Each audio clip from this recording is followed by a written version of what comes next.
And we're on, Bish. It is Super Bowl. It's currently Super Bowl weekend. I'm buzzing. I'm excited. Just a caveat for everyone watching: I have been incredibly ill all week, so I'm not going to be not that I've got any loyal bet followers at the moment. I don't deserve to have, but I'm not. I won't be super in depth with it. I'm just going to talk as a fan, and I think Bish has bought all the in depth stats. But Bish, it's the Kansas City Chiefs versus the Philadelphia Eagles. How are you feeling? I'm excited. Like you said, Super Bowl 57, we're finally here. We've had 2 weeks build up, the final game of the season, and I think it's set nicely. Two very evenly matched teams. Not much between them. The bookies are leaning slightly with the Eagles. So yeah, looking forward to it. Just on that front, sort of just how tight they are. I'll just go over a few stats. So they both currently have the same record, 16-3 overall record this year. They've both, this is a crazy one, they've both scored 546 points. What? That's a bit of a random one, but yeah, they've both got 6 All-Pro players on their lineups, including both quarterbacks, Mahomes and Hurts, and also a Kelsey brother each, Travis and Jason as well. Yeah. And obviously, they're both number 1 seeds, so it is very tight when you look at it across the board. Hard to split. Possibly sort of where things differ a little bit is Mahomes. This is his 3rd Super Bowl appearance on a relatively similar side. Players have changed here and there, but the coach is the same.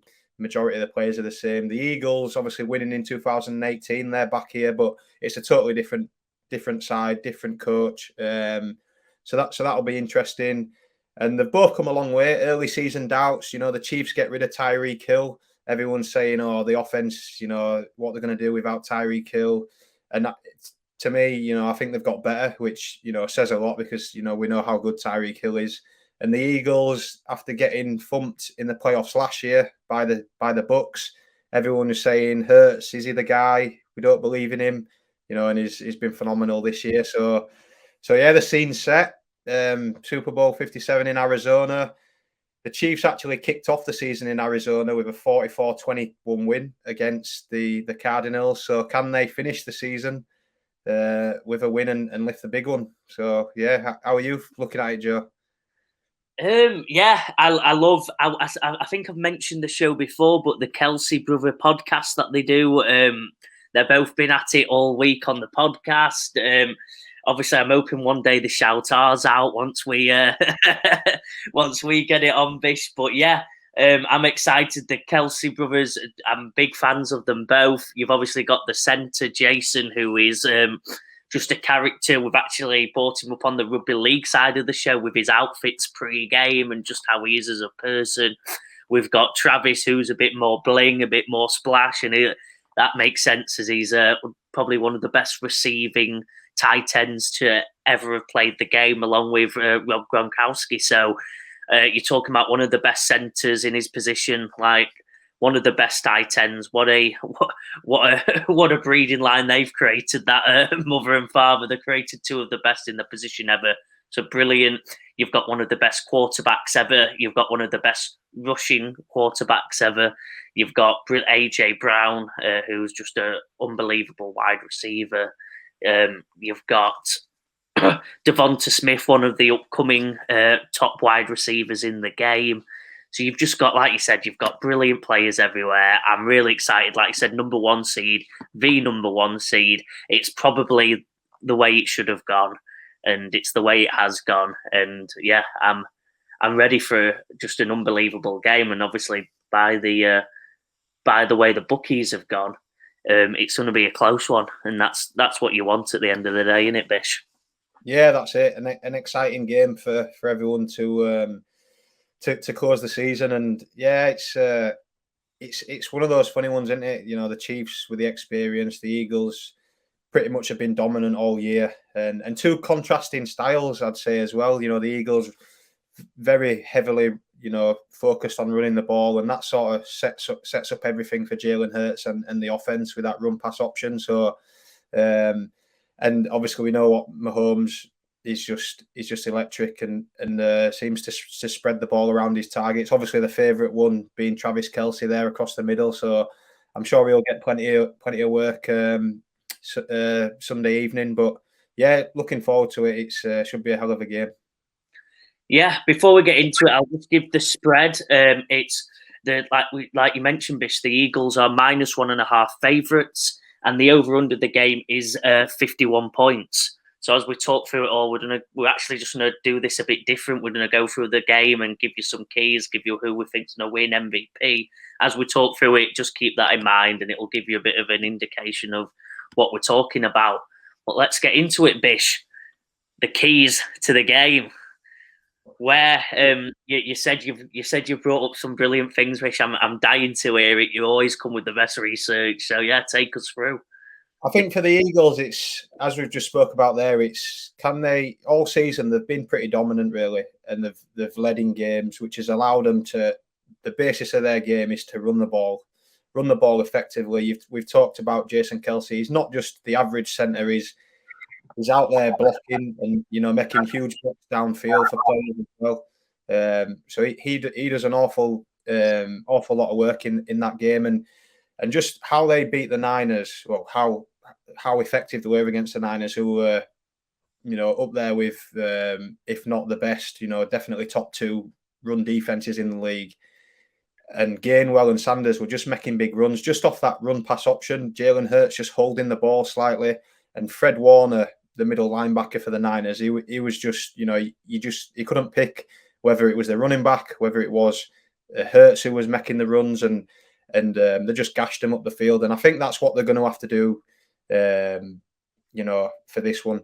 On the other side, the Chiefs, if they can load up and stop that passing game, I think they're going to have to try and allow Hurts to beat them from being in the pocket, and that probably edges to the Chiefs there. I think, there's a lot of talk of Hurts, and I'm hearing a few whispers. I don't know, you don't know how true it is this week, but he had a shoulder sprain earlier on in the season, and he missed a couple of games. And as I said, the Eagles have always been in front, so they've always run the ball in these playoffs.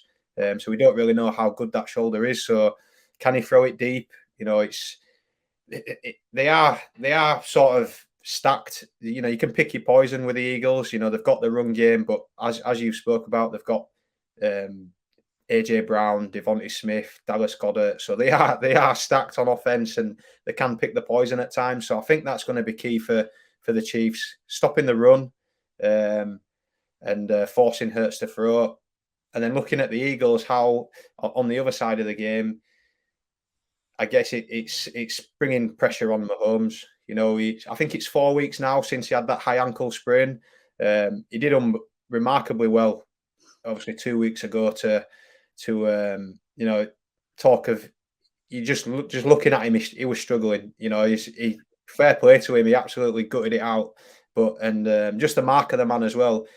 The last play of the game to get him in field goal range. He runs for over 10 yards on his leg. So it's giving him an extra 2 weeks recovery. I think he'll do him a world of good. Will he be 100%? Probably not. Will it be enough where he's a bit more mobile? You'd like to think so.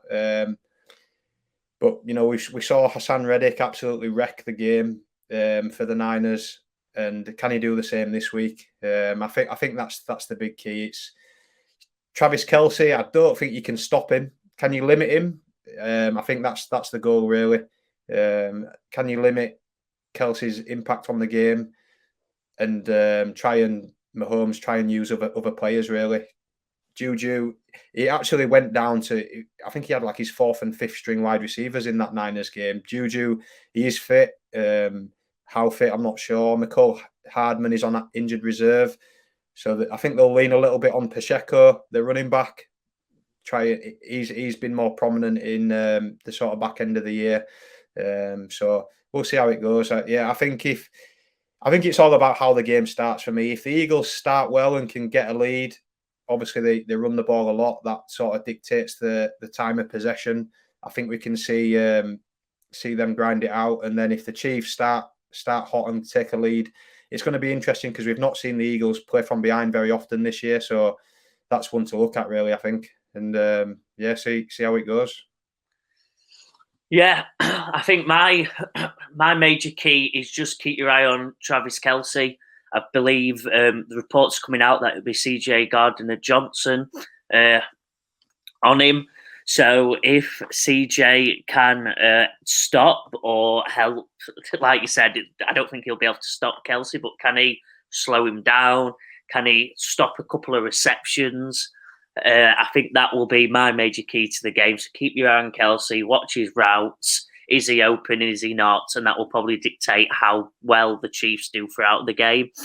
Another one to look at is Kadarius Toney. He is back from injury reserve, so McCall's gone, but they've swapped him with Toney. Very like for like speedsters who just going to spread the field, open it up for the likes of Kelce and Juju, who both like to play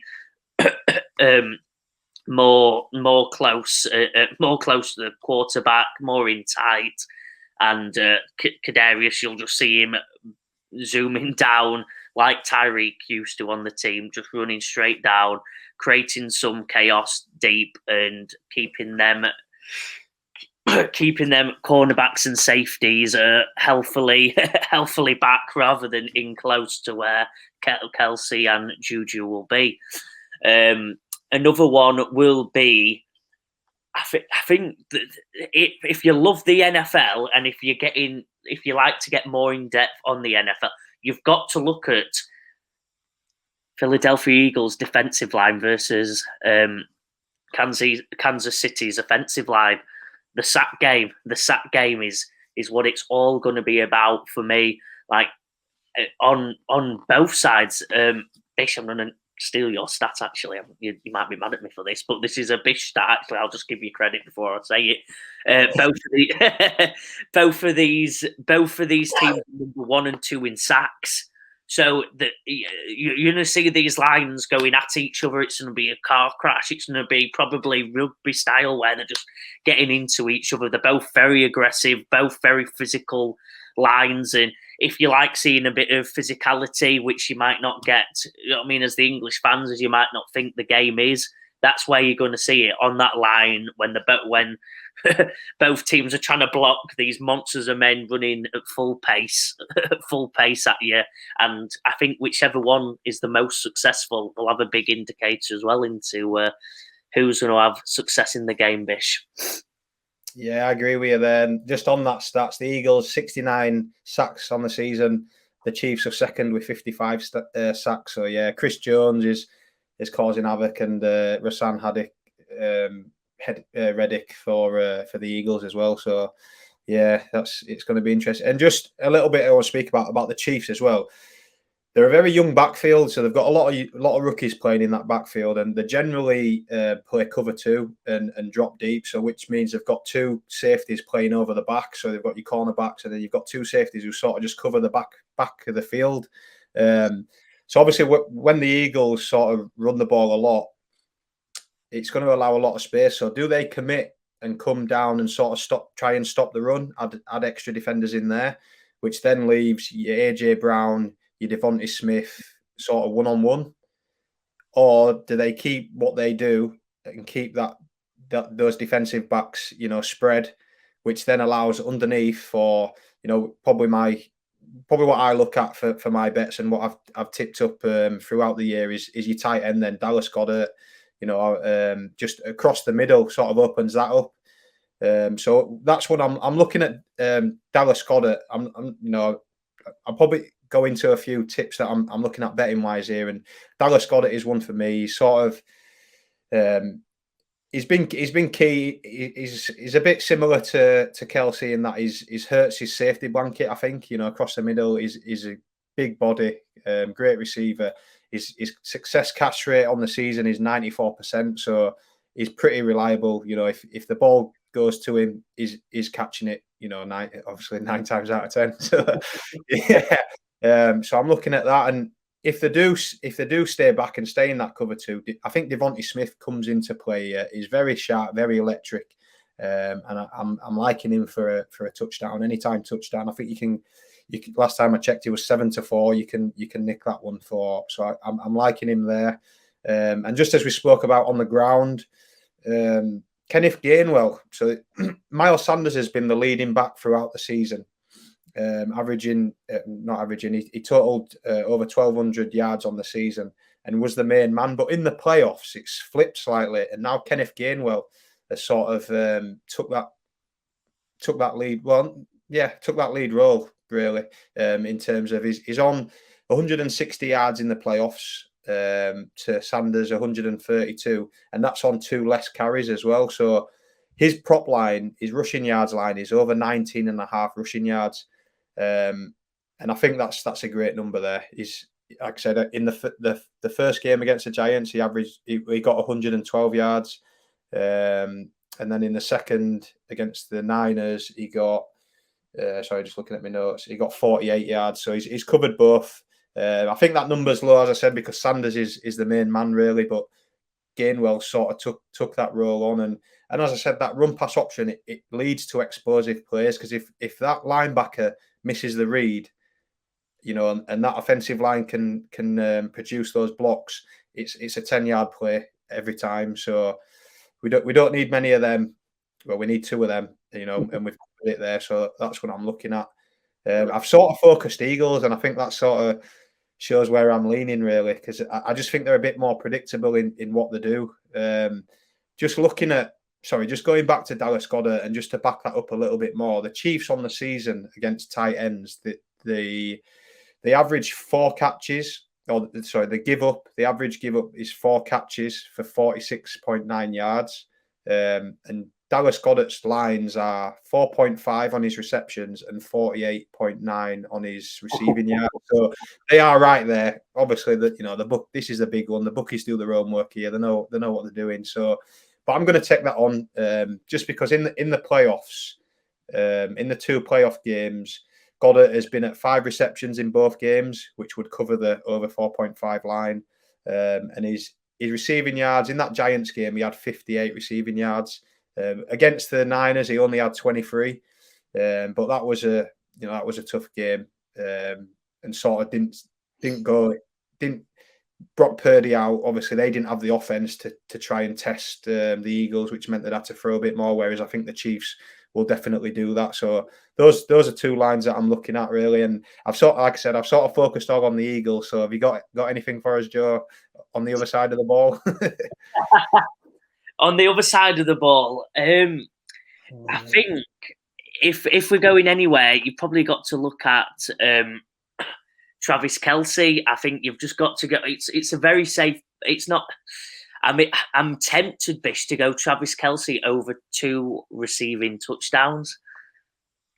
That's just the punter in me. Obviously, I think if I'm playing safe, I've got to go Travis Kelce touchdown. Mahomes is going to look for him.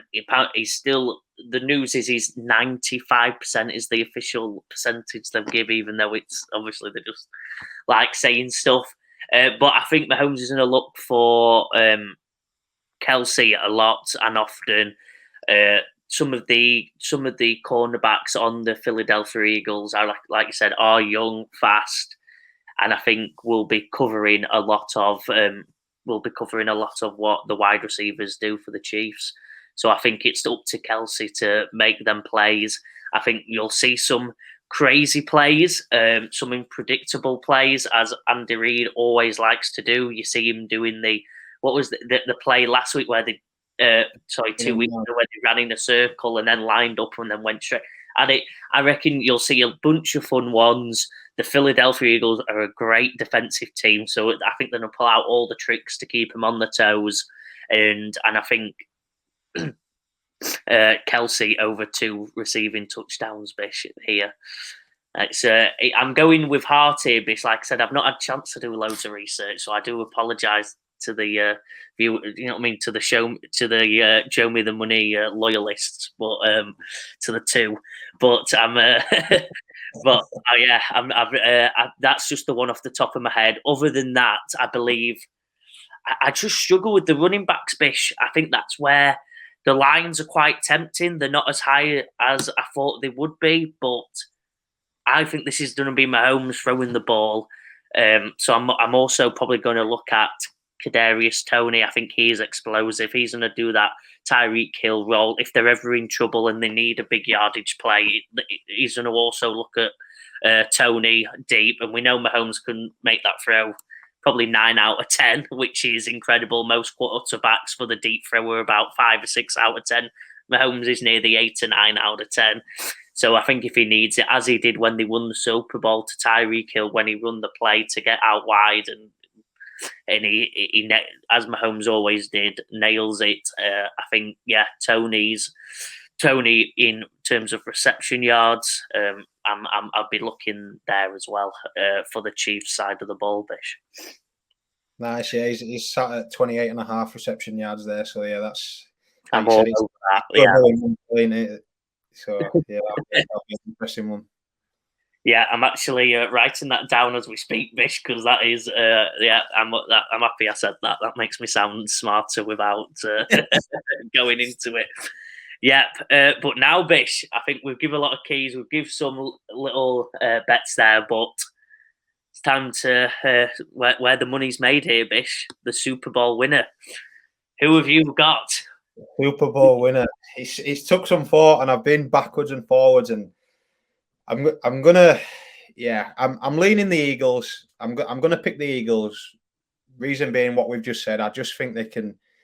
I think they're very closely matched teams, but I think overall they are slightly better. And I just think the defense. You know, we talk about it a lot, and it's a phrase used often. Defense wins championships, and if we look back to the conference finals between both of these teams played in, it was the defense that stood up and won the game for him. And I think this is going to be the case. So my brother's going to be proud of me because I'm backing his boys. It cost me a few bottles of rum, quite possibly, but I'm backing the Eagles. Come on, the Eagles. Fly, Eagles, fly. Yeah, I think we've just following up for you. So I think a lot of the individual matchups probably do lean the Eagles' way, except probably the most important one, the QB. And I've got to go with my boy Mahomes. I'm claiming my boy. I don't think I've said that this season yet, but it's Super Bowl time, so I'm going to claim he's my boy now. But no, I love Mahomes. I've actually argued with quite a lot of my American friends who don't quite have Mahomes up there as one of the best of all time. They probably do now. They've gone quiet on me in recent years, but I've been saying Mahomes for years. When you watch him play, it's mind blowing. My friend, I'll give him a shout out, Mao. My friend Mao was like, well, I don't see it, Mahomes. Joe Burrow's better. But he's new this season, by the way, so I'll give him a break to just educate him a little bit. But I said, Mao, for how good Joe Burrow is, this lad's a level above, sadly, in my opinion. Mahomes is that dude. You'll see him do throws that no one else can throw. You'll see him do sidearms, every angle, every bar in the back. He can do it all and accurately. And he's got what Joe Burrow has. If you've watched a lot of Joe Burrow this season, since a lot of UK fans seem to have done, he's Joe Burrow, but that more clinical, that more explosive, and I think he's just that dude. I think he'll be going for the GOAT title in a couple of years. If he wins this is his second Super Bowl. So that already ties him with a lot of quarterbacks. It's not a common thing for quarterbacks to win two or more. He's about to enter that club this weekend. The Kansas City Chiefs will win this on the back of a Mahomes master class. Love it. Split there. Love it. And just backing up on Mahomes as well. I think, like you said, this is a key period for him here. Like, it's going to be very, very hard to catch Brady. You know, seven Super Bowls, incredible. But I think this is an important period. And like you said, I think this, if he can put a few together now, it's going to push him into that category where there's no dispute. You know, this is his third Super Bowl. He's going for his second ring, and I think Tom had 2 by the age of 24. I think Mahomes is 27 now. But we spoke about the AFC. It's so stacked, and you need to take these opportunities. So I think this is a big period for Mahomes, and can he sort of make it Super Bowl number 2? We'll find out. Well, going on from that, Bish, I think my one is slightly obvious of who I've just sold the win on, but the Super Bowl MVP. Who have you got?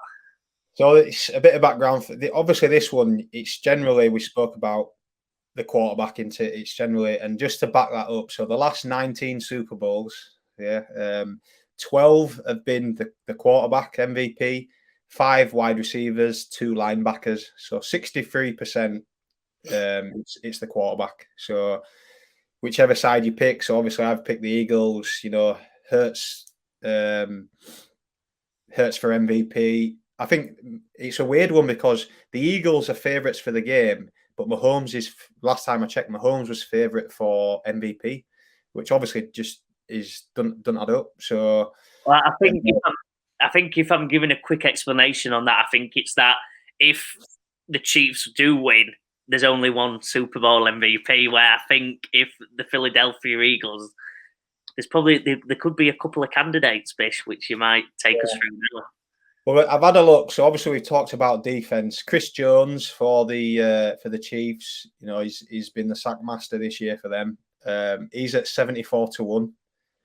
And then you got Hassan Reddick on the other side again. Wrecked the championship game, the conference game for them. Got him here.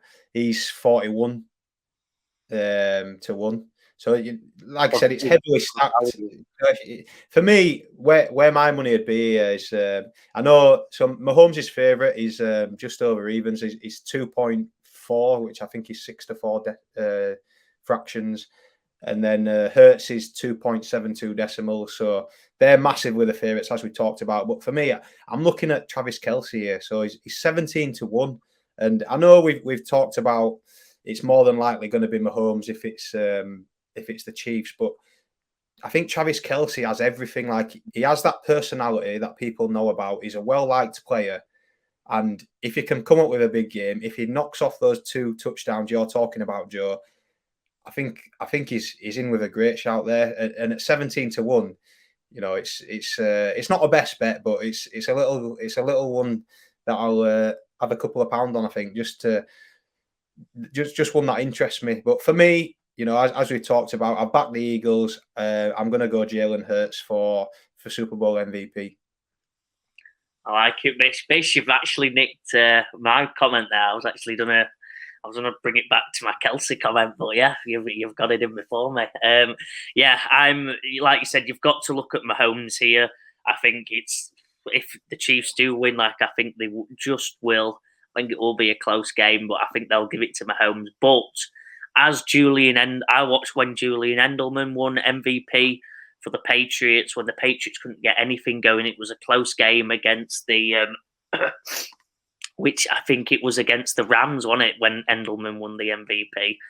And they couldn't, it was a very low scoring game. No defense has shone up, but there's one man who just kept the tide going for the Patriots, and it was Edelman, and I think he rightly deserved it there. I think Kelce's in for a great shout.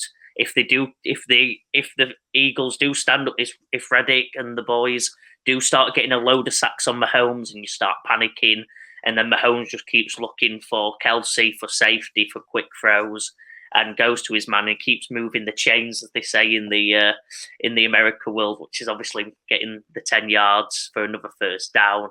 I think, like you said, he's in for a right shout, isn't he? I think you've got to say with Mahomes, but if you're looking for the value, bet and a bit more fun, because there's not much money to be won in Mahomes MVP, I don't think. So if you're looking for the value, as I always try to do, I'd go Travis Kelce as my backup MVP fun vote. One thing I'd recommend for punters out there, if you are, like you said, if you are looking at this, I'd put them together. I'd double it up. I'd put your Super Bowl winner with your MVP in a double, just to add to that value. Like I said, if you're going Mahomes, it's going to be obviously the Chiefs are going to win the game, so it just makes sense to double them up. Yeah, one thing to not do is do obviously opposite of what you've just said. For anyone who's just going, you know what, I'll watch the show. It's Super Bowl weekend. Some English people, I think only really watch the Super Bowl, don't they? I think it normally does get a very good viewing in England, but for this one game. So if you're watching just to get an idea of what's going on for the Super Bowl, do not put Mahomes MVP and Eagles to win. Just don't make sense. It's think about it as most sports. Normally the MVP, man of the match, as we say in England, is normally the man who takes the winning side, even if someone on the other side has played better. So just, makes sense completely to double them up and play it safe. Play it safe, do it that way, because I think there's only been one time in history where the non-winning side has had an MVP winner. So it just doesn't happen. Double them up and make your odds a bit slightly better. Bish, it's time. This is what makes our show. The Bish's best bets. The best bets. Bish's best bets. The final one of the year. Can we finish on a full house? Can we? Let's have a go. So first up, Kenneth Gainwell over 19.5 rushing yards. My second bet is Dallas Goedert over 4.5 receptions. And my third one, a fun one, is the national anthem being under 2 minutes and 7 seconds. And I'm going to explain that a little bit. So obviously the Super Bowl, massive occasion. You know, we have the national anthem, and it's an opportunity for the singer to put on a bit of a show, you know, to make themselves, you know, a moment to remember. And this is a big time. 2 minutes 7 seconds is a huge amount of time. So you started betting on this Super Bowl 41, so we're now at 57. So that's, you know, good 16, 17 years that you've been able to bet on this, and only 4 out of the 16 Super Bowls this time has been beaten.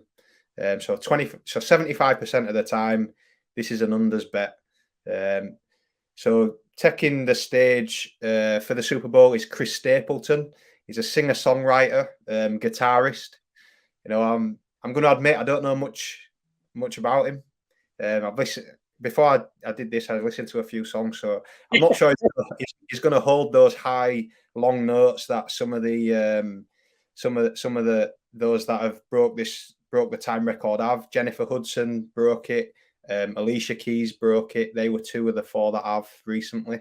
So yeah, I think for me, it's a fun one. You know, it's obviously it's not game related, but I think it's a market there up on Sky Bet. I'm sure it's available on other bookies as well, but you know, I've seen it there on Sky Bet, and one that I fancy. So and it'll be a nice way to start the game, 1 in already and chasing the other 2.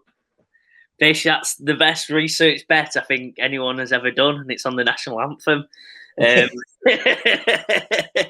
That's unbelievable.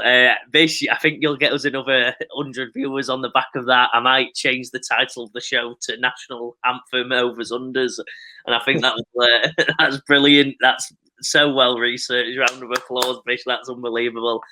I don't know how I can top that. I won't. But I'll chuck a few on there that I'm liking the look of. But that is the best bet of them all. What a way to enter the Super Bowl game. You're watching it, you're thinking, I don't want to listen to the national anthem. They're all stood there, hand on heart. You've got your stopwatch out. Stopwatch out, clocks on. Begging for that under. That is unbelievable. I'm as soon as you told me this pre-show, I'm joining you on that just for the pure fun of it. That is unbelievable. So yeah, well done to you, Bish. For my best bet. Sorry, Joe. I'll just stop you. Just the banner, just to get you, just for Sam. Best bets. There we go. Sorry, yeah, I apologise. Yeah, I left the national. Oh, that is. Yeah, sorry, Bish. You've sent me everywhere with that one, but brilliant. Yeah, I apologise for touchdown scorers. I like to put a touchdown scorer to make it interesting. I've actually got a 6-4 Jerick McKinnon. He scored a lot of touchdowns in this playoffs. They're looking to him more in the receiving game. I think the one game I did say you would do well in the receiving game, he actually did well rushing. So that's just my luck this season. But no, he has scored a lot of touchdowns. I think he scored a touchdown in every game, Bishop. I don't want to. I think I want to be confidently saying he was pretty prolific towards the back end. Yeah, I'm not sure how he did earlier on in the year, but yeah, he was. No, sorry, not in every game. In the last, sorry, I meant every playoff game. So I think the last three. Oh, yeah. I think we've talked about him on the show a bit. Yeah, he's getting a lot of work. And for 6-4, that's a brilliant price. They do look to him in the red zone because he's electrically paced. So if there is a gap in the receiving, Mahomes will duck down and he'll just run straight at that line and hit the gap. So I think, yeah, McKinnon touchdown's a brilliant one. I've also going for receiving, Bish. Kadarius Toney, you actually give me mine as I was talking through. Kadarius Toney, over 28.5 receiving yards. I think that's just a brilliant bet because he's the deep ball man, so he only needs one reception to really beat that. He'll be bombing it down. You've got two, with Juju coming back, you've got two guys who are just going to be patrolling the middle, patrolling the short ball. Toney is going to be deep, and I think that only at 28.5, that's he needs one good reception down the field, which I think he will get. He's going to play the Tyreek Hill role, not as good as Tyreek, but still a very good player, just an injury-prone player. So if you see one, probably a player to watch out for in the seasons if he does keep fit, he's brilliant. So yeah, Kadarius Toney over 28.5. Pardon me, receiving yards. Again, I think I'm going very Kansas City. I'm opposite to you here, Bish. Actually, I'm going very Kansas City. And then defensively, I'm going to do a double. I'm going to do Hassan Reddick and Chris Jones, both receiving a sack at 7-4. So I think that's a good one. Both have been prolific this year. Hassan Reddick, famously used as an outside linebacker at Arizona. Everyone now is laughing at that because he came into the league. He should have been drafted as a edge rusher. Now he is, and he's showing how good he is. Obviously, Chris Jones has just been that good this year, and he's that guy. He shows up every Super Bowl. He shows up. He always gets a mention, and he's always a brilliant player. So I think a 7-4 bet there. Earn your money and have a bit of fun watching the defensive side of the ball as well. There you go. That's my free bets, Bish. Yeah, let's have some fun, Bish. You've come with all the best research, all the best things. So please have the final word and give the fans a good send off for Super Bowl Sunday tomorrow night. Yeah, let's enjoy the game. It's a great occasion. Rihanna halftime as well, half an hour show at halftime. So it's looking forward to it. Great occasion. Starts 11:30 kickoff UK time. It's on terrestrial TV and obviously Sky TV as well. So it's there for everyone, and 6 bets for you to cheer on. Pick your winner. Enjoy your food, your beverages, and enjoy closing the season out. It's been good, Joe. Just obviously we come together week 12, and I've enjoyed this, and hopefully the viewers have enjoyed it. And obviously with tags treble thrown in as well, made a bit of money. So yeah, it's been good, and hopefully we can end the season with some winnings and enjoy what is hoping to be a huge spectacle. Bish, it's been a pleasure. Getting slightly emotional. Loved doing this with you, Bish. We've had some great laughs. We've had some good times. We're there messaging each other all Sunday, wishing them to go on. Famously on my side, not much has. On your side, you've landed 2 out of 3 quite a lot of times, Bish. So for viewers, go on Bish's bets. He's nailed it. He's had a brilliant season. He does his research more than any man I've ever seen. So I think it'll pay off today. He's going to go 3 out of 3 and winning a smash Super Bowl Sunday. Let's go. Bish. See you Sunday. See you Sunday.